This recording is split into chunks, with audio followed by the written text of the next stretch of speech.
Hi everyone, তো আমি গিয়েছিলাম ত্রিপুরা ইন্ডাস্ট্রিয়াল অ্যান্ড কমার্স ফেয়ারে, যেটা হাপানিয়াতে হচ্ছে। সরি, আমি না, আমরা গিয়েছিলাম। তো এখানে দেখে নাও কবে অবধি মেলাটা আছে। এটা ছিল মেলাটার এন্ট্রান্স পয়েন্ট। তো ঢুকেই দেখলাম এখানে একটা সেলফি পয়েন্টের মতো আছে। সেলফি না, এখানে অনেকগুলো ফটোশ্যুট অনেকে করছে, সুন্দর করে জায়গাটা সাজানো হয়েছিল। আর সামনে একটা স্টেজ ছিল। তো চলো তোমাদেরকে এবার স্টলগুলো ঘুরে ঘুরে দেখায়। প্রথমেই বাঁশ বেতের তৈরি এখানে অনেকগুলো জিনিস ছিল, যা দেখতে খুবই সুন্দর ছিল। তারপর অনেকগুলো কাপড়ের দোকানও ছিল, আমার ওভারঅল ভালোই লেগেছে। তারপর অনেকগুলো খাবারের দোকান ছিল, অনেকগুলো ফার্নিচারের দোকান ছিল। আর আমি ঘুরে ঘুরে কিছু জুতার দোকানে আর কিছু ইয়ারিংসের দোকানেও দেখেছি। তোমরা যদি জানতে চাও মেলা থেকে কী কিনেছি তাহলে কমেন্টে লিখে জানাও।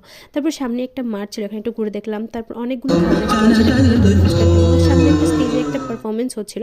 আর সামনে একটা বিল্ডিং ছিল, ওই বিল্ডিংটা থেকে কী হয়েছে সবই তোমাদেরকে দেখালাম। আর এখানে দেখো কি সুন্দর রাম মন্দিরের একটা ক্লোন হয়েছে। তারপরে বাস এখানে মেলা থেকে টাটা বলে আমরা গেলাম গোপাল মিষ্টান্ন ভান্ডারে। যেহেতু মঙ্গলবার ছিল, হনুমানজির জন্য একটু লাড্ডু প্রসাদ নিয়ে নিলাম। এখানে লক্ষ্মীনারায়ণকে একটু প্রণাম করে নিলাম, মোমবাতি জ্বালিয়ে নিলাম, বাস চা খেয়ে বাড়ি ফিরে গেলাম। টাটা।